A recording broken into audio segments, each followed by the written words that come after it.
I never meant to take over the cafe. That was never the plan. I was supposed to help out for a few weeks during my gap year, just until my parents found someone more permanent. But weeks turned into months, and months into 6 long years. I'm Liam, 28 now, and if you asked anyone in town who ran Delilah's cafe, they'd probably say me. Not my dad, not my mom, not my older brother Drew, who lives 20 minutes away and shows up twice a year to take photos with his kids out front like it's some kind of family legacy.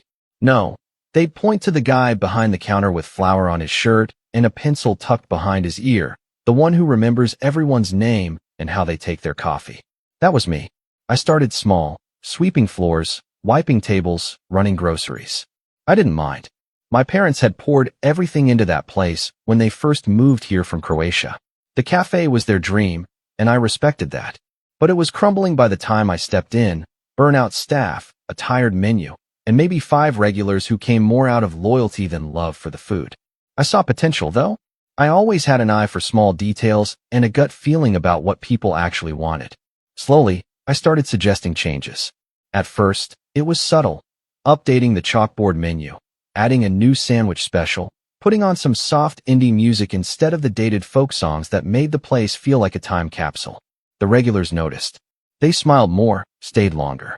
Then I overhauled the pastries, baked them myself using recipes I'd been tinkering with. Suddenly, people were asking for the almond croissants, then the sourdough, then the whole breakfast board I came up with on a whim one Saturday morning. My mom was skeptical at first. She'd always been more comfortable in the kitchen, working behind the scenes. My dad, on the other hand, seemed grateful. "You have a good head, Liam," he told me once, when I stayed up all night balancing the books and found a supplier that cut our costs by 15%. "You're helping us survive." That meant the world to me. But even back then, there were cracks. Whenever Drew came to visit, it was like I turned invisible. He'd waltz in, throw his arms around my parents, and say, "You know, if you ever want to franchise this place, I've got connections." He was in real estate, flipped houses, drove a BMW, had 2 kids, and a wife who only spoke to me when I brought up school tuition or daycare. My parents would beam at him like he was the golden child come down from the heavens. I'd be standing there, apron on, hands smelling like coffee grounds and yeast, and they wouldn't even introduce me as the manager. Just Liam's helping out. At first, I brushed it off. Old habits die hard. I figured eventually they'd come around. After all, I wasn't just helping anymore. I was running the place. I hired new staff, built an Instagram page that actually brought in business, ran promotions, created seasonal drinks, even organized poetry nights and small concerts that had lines out the door. My name wasn't on the deed, but in every other way, that cafe was mine. I loved it.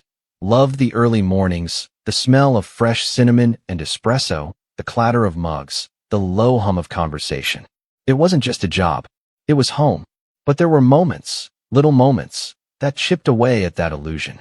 Like the time my mom snapped at me for ordering more glassware without asking. "What if we can't pay for it?" she'd said, even though I'd already run the numbers and shown her the profit spike from the last event. Or the time I asked if I could take a weekend off, and she said, "But who will open? Not can we manage without you? Or you've earned a break. Just who will open?" As if I were a cog in a machine they didn't quite recognize as necessary. Still, I told myself it was cultural. My parents came from a generation where praise was rare and duty was everything. I kept my head down, pushed through. I figured one day they'd see it. One day they'd say, "This is yours now, Liam. You built this. We're proud of you." I didn't even care about the money. I hadn't drawn a paycheck in years.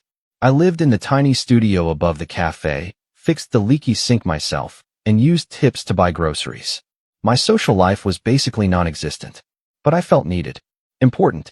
Like I was building something that mattered. That illusion shattered one Sunday morning, and it started, oddly enough, with a plate of pancakes.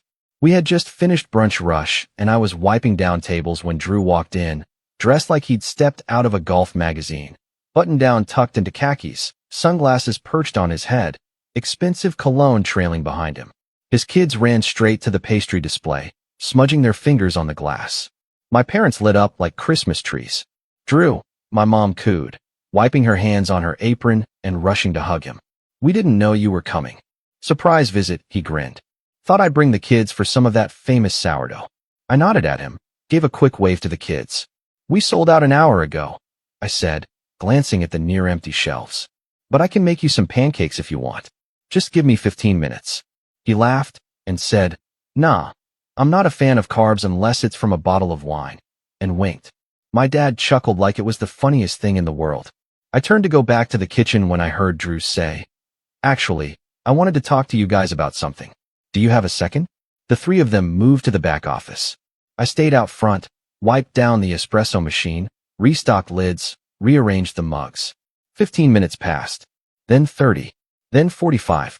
When they finally emerged, my mom was dabbing at her eyes, and my dad looked like he'd aged 10 years. Drew gave me a grin as he passed and patted me on the shoulder. Good to see you, little bro. I knew something was off. I could feel it in my gut. But it wasn't until 2 days later, when I walked into the office and found a manila folder with legal documents sitting open on the desk, that I realized just how far they'd gone. My parents had transferred the cafe's ownership, the deed, the business license, everything, into Drew's name. I stared at the signature line. My dad's handwriting was unmistakable. Under it, Drew's name was scrawled in that familiar, cocky script. I flipped through the pages in disbelief. No mention of me. No clause about transition. Just a clean handover. I confronted them that evening. My voice was shaking, not with rage, but something worse. Disbelief. Betrayal. Why would you do this without telling me? I asked, holding up the folder like it was radioactive. I've been running this place for 6 years. You said this was our family business. My mom couldn't look at me. My dad sighed and rubbed the bridge of his nose. You don't understand, Liam, he said quietly. Drew has kids. He needs something stable. He's family. I stared at him. I'm family. You're single. You don't have mouths to feed. My mom said, finally meeting my eyes. Drew has responsibilities. So do I. I snapped. I've been living here, working nonstop, keeping this place afloat while you two stepped back. I built the brunch menu. I trained every employee. I designed the new logo. You can't just hand it off like I'm some temp. We're not cutting you out, my dad said. You can stay on. Drew said he'd keep you as manager. I think something broke in me right then. Not loudly. Quietly. Like a string snapping inside a violin.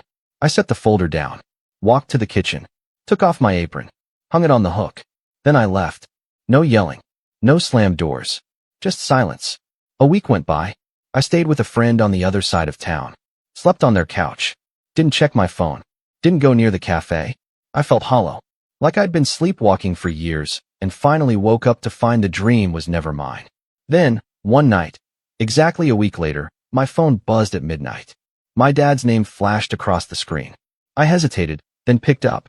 He whispered, Liam, the regulars, they're leaving. They said it's not the same without you. I sat there, phone pressed to my ear, heart thudding in my chest. And for the first time in years, I didn't feel tired. I felt awake. And I knew exactly what I had to do. The next morning, I didn't go back. Not to the cafe. Not even near that side of town. I just stared at the phone for a while, rereading the call log like it might give me some kind of clarity. My dad's voice echoed in my head. That strange mix of guilt and confusion. They're leaving. They said it's not the same without you. He sounded scared. Not just worried about business, but shaken. My dad's not the kind of man who admits mistakes easily. He's always been proud, stoic. So for him to call me at midnight, whispering like a man who'd just woken up from a nightmare, it meant something was falling apart. But I didn't move. I couldn't. I'd given 6 years of my life to that place. 6 years of early mornings and late nights. 6 years without weekends. 6 years of helping out, without so much as a salary, just vague promises and pats on the back. And for what? So they could hand it over to Drew like it was a spare set of car keys? Still, something in me wanted to know. Not to go back, not yet, but to see. So that afternoon, I parked a few blocks down and walked by Delilah's cafe like a stranger. I stood across the street, behind a lamppost, hoodie up. The sidewalk was empty. Normally, around this time, there'd be couples sitting outside sipping iced lattes. There'd be chatter, music through the speakers, the hum of something alive. Instead, it looked gray. There was no music. The chalkboard was still blank. No specials.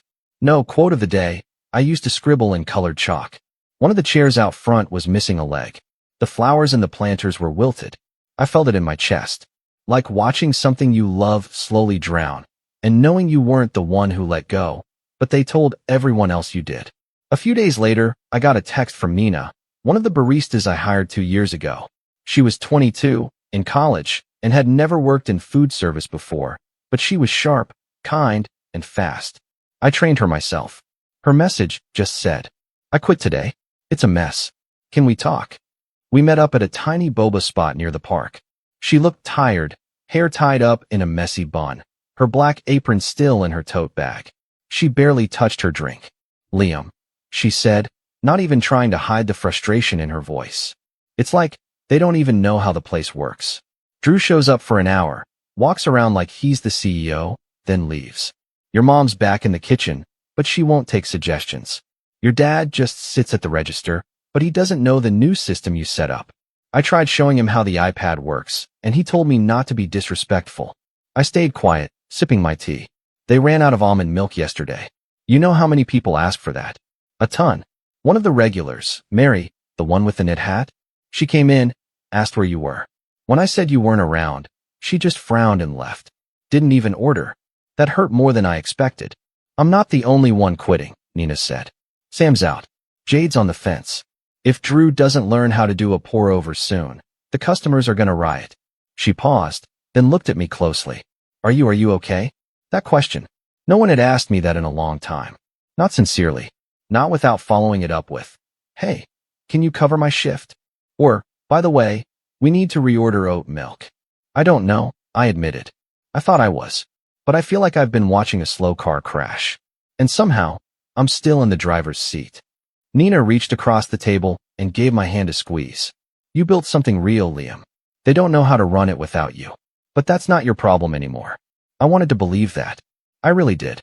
But the problem was, it still felt like mine. Like something I left behind in the rain. That night, I got a call from a blocked number. I let it go to voicemail. Later, I listened. It was my mom. "Liam, it's me. We're very busy, but maybe you can come by? Just for a few hours? Drew has meetings. Your father's been tired. We're short-staffed. The regulars keep asking for you. They think you're mad at them. Maybe just come on Saturday? For brunch? You don't even have to stay all day." I replayed the message twice. She never said sorry. Just a quiet assumption that I'd come crawling back like I always did. I didn't respond. A few days passed. Then I got another message, this time from Drew. "Hey, bro, heard you've been ghosting. Look, we're all adults here. I know you're upset, but you gotta understand, Mom and Dad just did what they thought was best. You're a free spirit, man. You're not the owner type. But I am. I've got vision. Structure. You're an artist. You make a great menu. We can still work together. I can even throw you a little percentage if you come back. Just don't be dramatic, all right?" That was the first time I ever blocked his number. Something in me shifted after that. Not just sadness. Resolve. I'd been passive for too long. I let them call it helping out when I was doing full-time management. I let them say Drew needs stability like I didn't need anything at all. I let them take my work and hand it off like a birthday gift. So I started planning. Quietly. Carefully. But before that, I wanted to see it with my own eyes. The damage. The fallout. I needed to know how far the rot had spread. The opportunity came faster than expected. That Friday, I ran into Mr. Clancy at the farmer's market. He'd been one of our most loyal regulars. Ex-professor. Always wore suspenders. Drank cappuccinos with a sprinkle of cinnamon on top. I hadn't seen him in weeks. "Liam," he said, eyes lighting up. "My boy, where have you been? I thought you'd run off to Europe or something." I smiled awkwardly. "Something like that." He peered at me. "Place isn't the same without you. Service is slow. Scones are dry. Music sounds like someone's midlife crisis." I actually laughed at that. "You know," he added, "I tried giving Drew a suggestion, told him the ambience felt off. He told me, this isn't a retirement home." I haven't been back since. That night, I sat down and wrote a letter. Not a text. Not an email. A real, handwritten letter. To my parents. "You taught me that family means showing up. That hard work matters. That loyalty matters. I lived that for 6 years. But I'm realizing now that I've been treated like a tenant in a house I helped build. I'm stepping away. Completely. No more calls. No more favors. If you ever want to talk, really talk, you know where to find me. But don't ask me to fix what you broke." I mailed it the next morning. I thought that would be the end of it. It wasn't. 2 weeks later, I got a knock at my door. Sunday morning. I was still in sweatpants. I opened it to find my dad standing there, holding a tray of muffins. Muffins I recognized. My recipe. He looked older, like someone had sucked the light out of him. I thought maybe we could talk, he said quietly. You got a minute? I didn't answer. I just stepped aside. He sat down on the couch, set the tray down, and stared at his hands. Drew's gone, he said finally. He said it was too much. Took the kids to Florida. Said we weren't listening to his ideas. Said the cafe was outdated. I blinked. He left. Dad nodded. Took your mother's SUV. Said he'd mail the keys. I felt a mix of emotions. Not joy. Not even satisfaction. Just disbelief. He was only there for 5 weeks. I said. I know, Dad said. I was stupid. We both were. We thought he could handle it. Thought you'd always be there, so we didn't have to ask. There it was. The truth. I'm sorry, Liam, he whispered. I think I always assumed you'd never leave. That we didn't have to deserve you. But the cafe, it's falling apart. Without you, it's just a building with coffee machines. I didn't say anything. Then he looked up, eyes watery. Please, just come by. Not to work. Just to see. I hesitated. My heart told me not to. But something in my chest itched. So I went. The next day, and what I saw made my stomach twist. The shelves were dusty. The pastries were store-bought. The staff? One new girl who looked overwhelmed, and a part-timer I hadn't seen in years. The espresso machine had a leak. The back window was cracked. The chairs were mismatched. But worst of all, the soul was gone. It didn't feel like Delilah's anymore. It felt like a shell. And then, behind the register, I saw a framed photo Drew had hung up. It was him and the kids, standing out front, holding a sign that said, "The next generation of Delilah's Cafe." I stared at that photo for a long time. And in that moment, something clicked in my brain. A plan. A vision. Not out of revenge. Not out of spite. But to remind them, and everyone else, who really built this place. And what happens when you underestimate the wrong person. I didn't sleep the night after seeing that photo.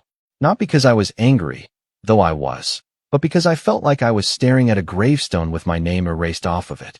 That photo of Drew and his kids outside my cafe, holding that ridiculous next generation sign, hit deeper than anything else had. Deeper than the betrayal. Deeper than the handover. Because it wasn't just theft. It was revisionist history. They weren't just taking the business. They were rewriting the story of who made it. I kept seeing it in my head. Drew grinning in that pressed shirt. My parents beaming beside him like they hadn't just handed over everything I'd built and told me to be reasonable. Like he had been the one baking at 4:30 a.m. Like he had come up with the cinnamon oat cold brew that brought the line down the block every Saturday. Like he had pulled Nina aside after her finals and told her she was doing an amazing job. I lay on my friend Julian's couch that night, staring at the ceiling fan, wondering how everything had gotten so twisted. 6 years of my life. 6 birthdays spent behind the counter. 6 Christmases covered in flour and espresso grounds because I told my parents, "You two deserve to take the day off." 6 years without a raise, without credit, without acknowledgement. 6 years I could have spent building my own thing. And here I was, 28 years old, jobless, no savings, and sleeping on a couch in a 1-bedroom apartment above a pizza place that smelled permanently of burnt cheese. It hit me around 3 a.m. This was my rock bottom. Not the day I walked out. Not when I saw the deed. Now, the moment I realized how much of myself I'd given away, freely, stupidly, with both hands, and how little of it I could ever get back. But here's the strange thing about hitting bottom. Once you realize you're there, something flips. There's no lower to go. No facade left to cling to. No illusion to prop yourself up with. Just the raw, honest truth. And the truth was, I wasn't angry at Drew. Not really. I was angry at myself. For giving so much. For asking for so little. For waiting for permission to be seen. That's when I decided I wasn't going to wait anymore. The first thing I did was pull out a notebook. Not a laptop. Not a phone. Just a beat-up Moleskine I'd had since college. I opened to a fresh page and wrote at the top, "Start over." And beneath it, I made a list. Not a business plan. Not yet. Just a list of what I missed. The smell of freshly baked sourdough. Conversations with regulars. Latte art that looked like actual art. Trying new drink ideas and watching someone light up after the first sip. The energy of morning rush. The silence of pre-dawn prep. Creating something people came back for. Watching someone fall in love with their favorite corner of the cafe. I stared at that list for a long time. Then I turned the page. This time I wrote, "What I don't Mississippi." being invisible, being taken for granted, being the helper, living in a space I couldn't call mine, being controlled by guilt, waiting for recognition that never came, living someone else's version of family business. That list was longer. It was the clearest I'd felt in months, maybe years. I spent the next week applying for jobs just to get some cash flow. Barista work, catering gigs, baking prep, anything. I landed a part-time job at a new vegan cafe across town called Bean and Sprout. The owner, Tasha, was a former food blogger who'd gone all in on creating a cozy, plant-based space with a greenhouse vibe.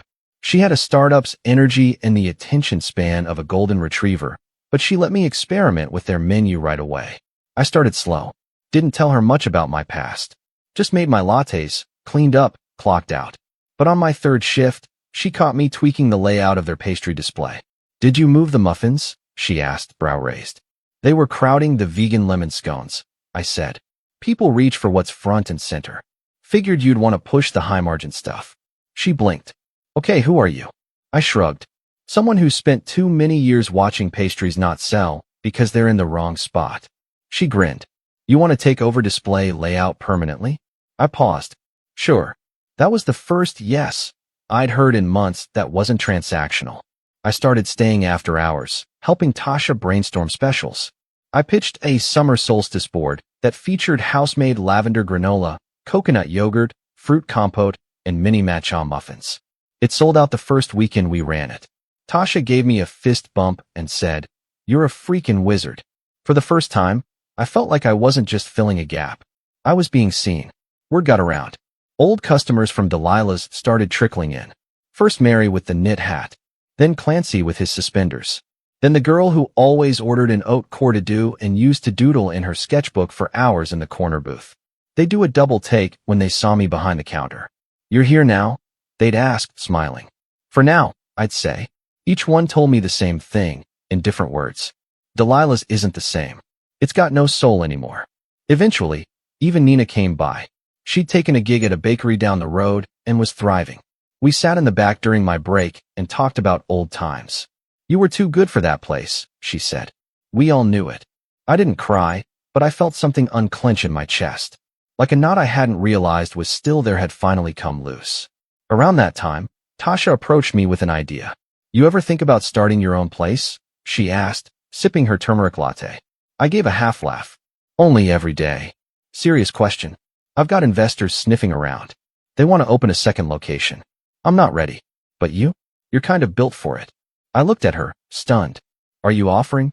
"I'm saying," she said, leaning in, "if you want to do something yours, I'll back you.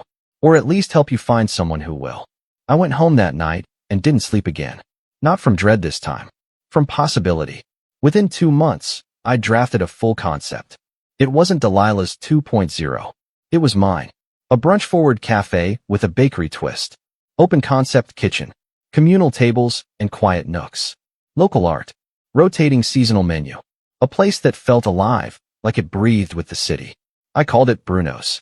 After my grandfather.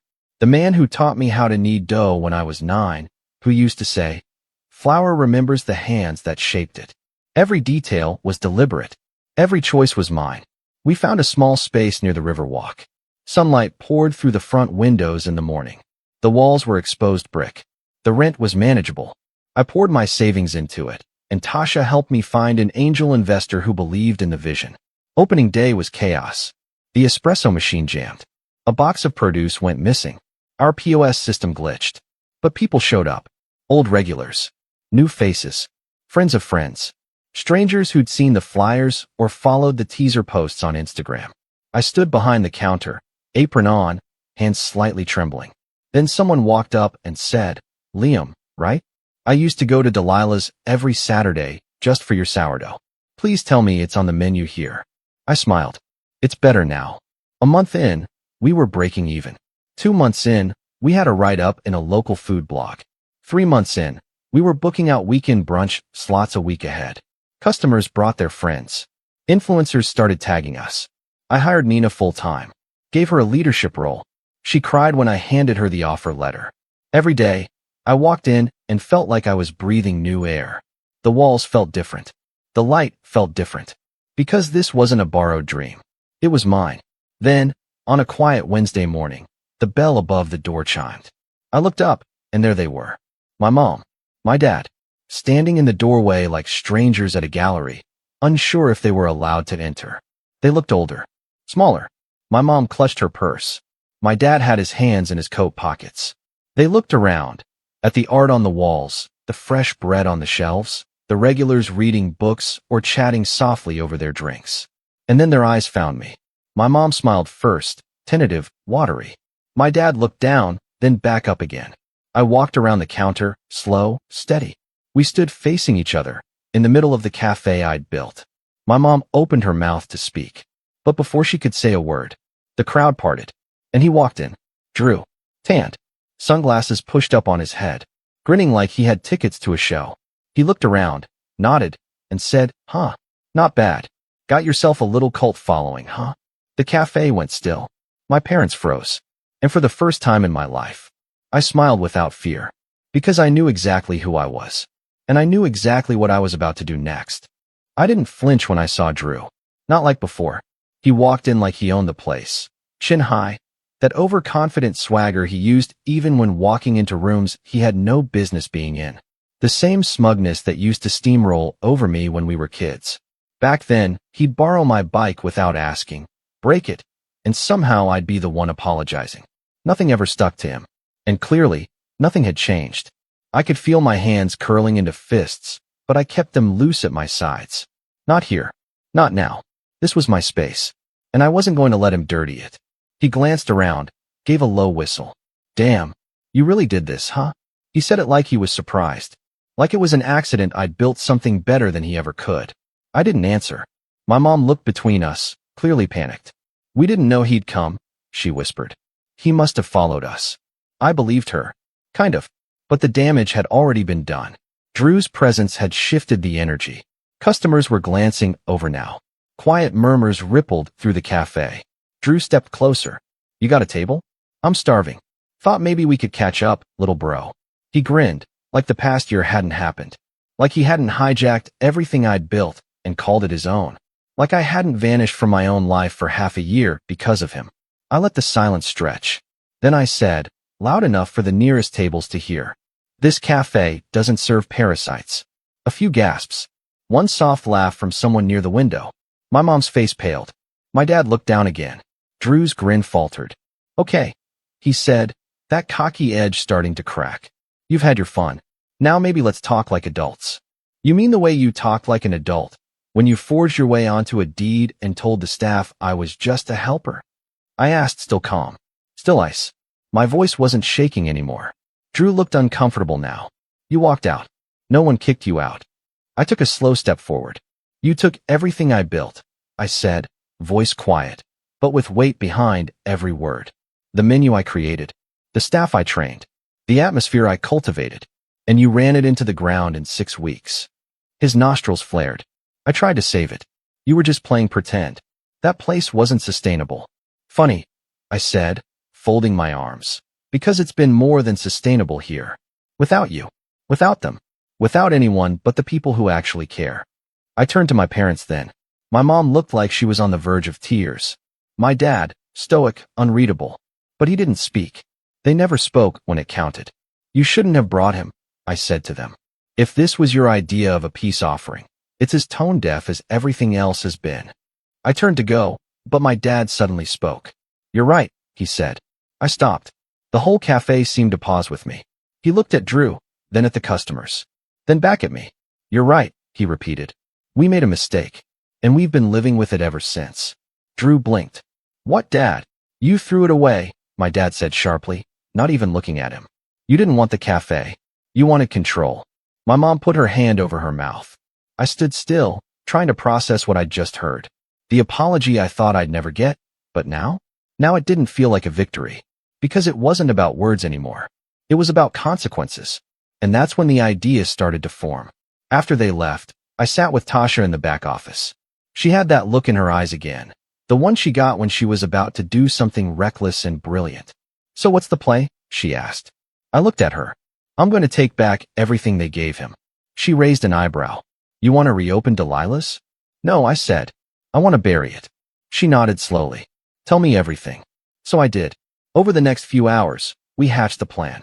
The rise of Bruno's had already proven I could build something better, but now I wanted to expose how hollow their version of Delilah's had become. Not just to our regulars, but to the whole community.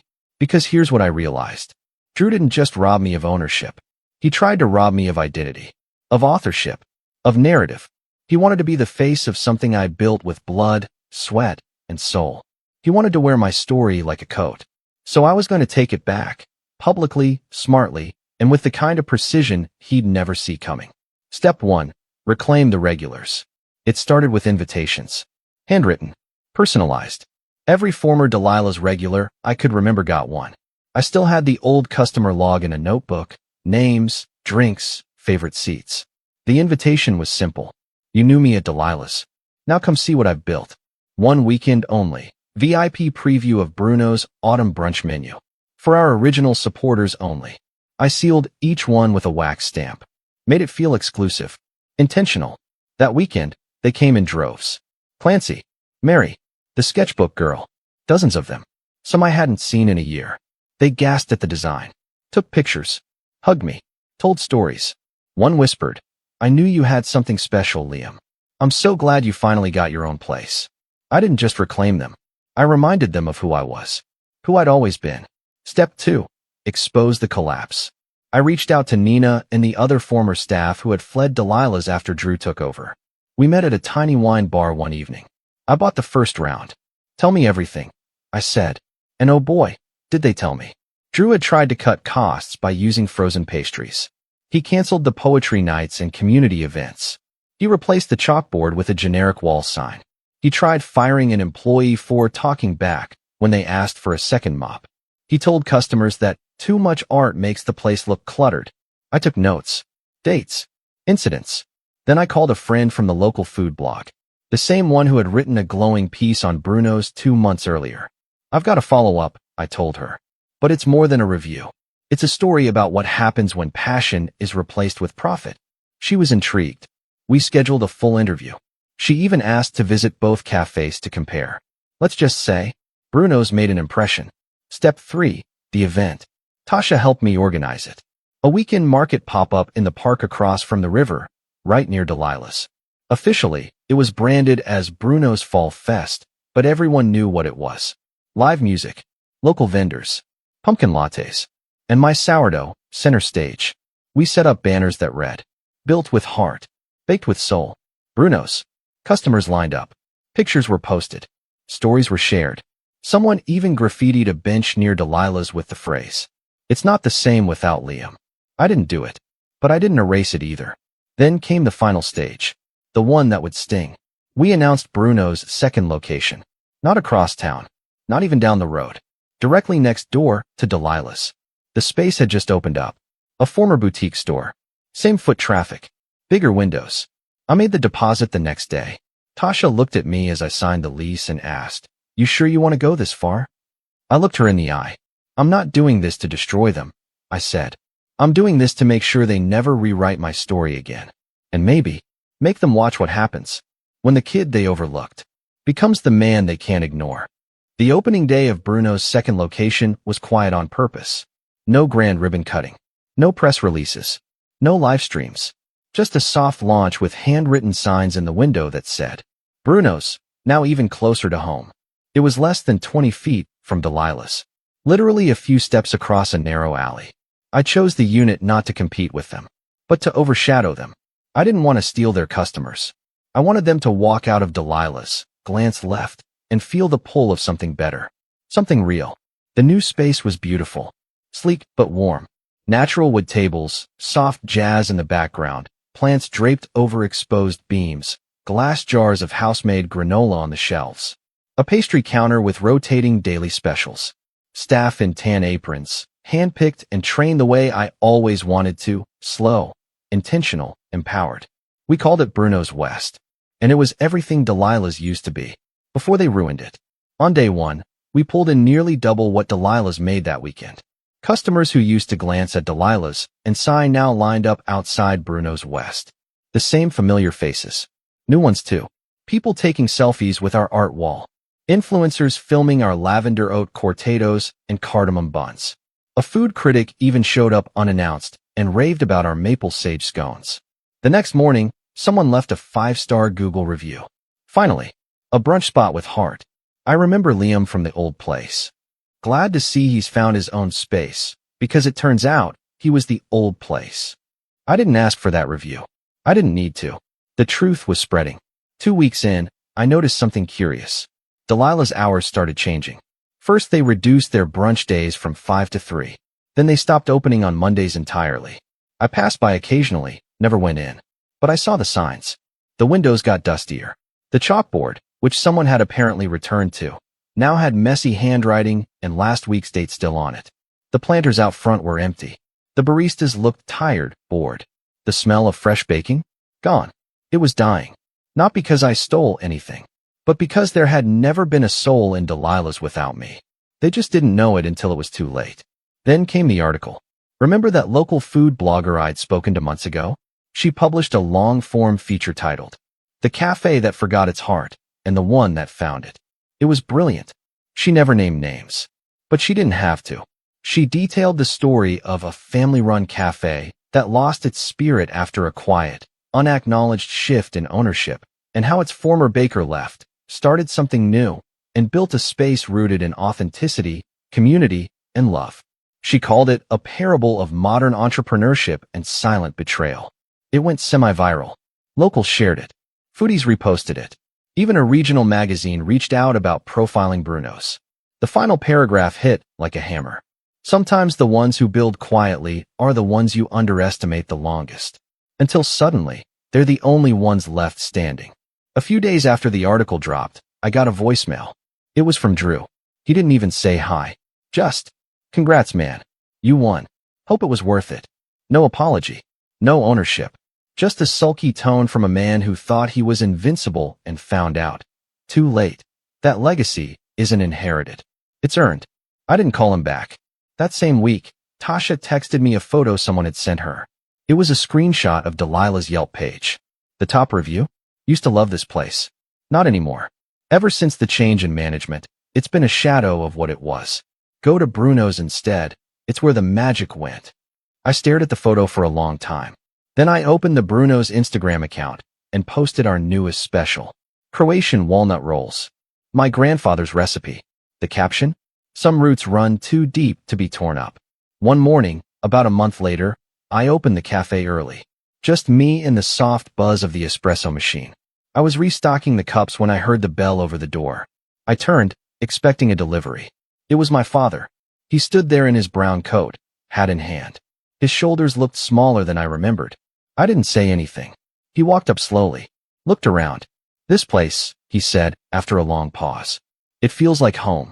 I kept my hands busy, wiping the counter. "That's the point." He nodded. Then, quieter.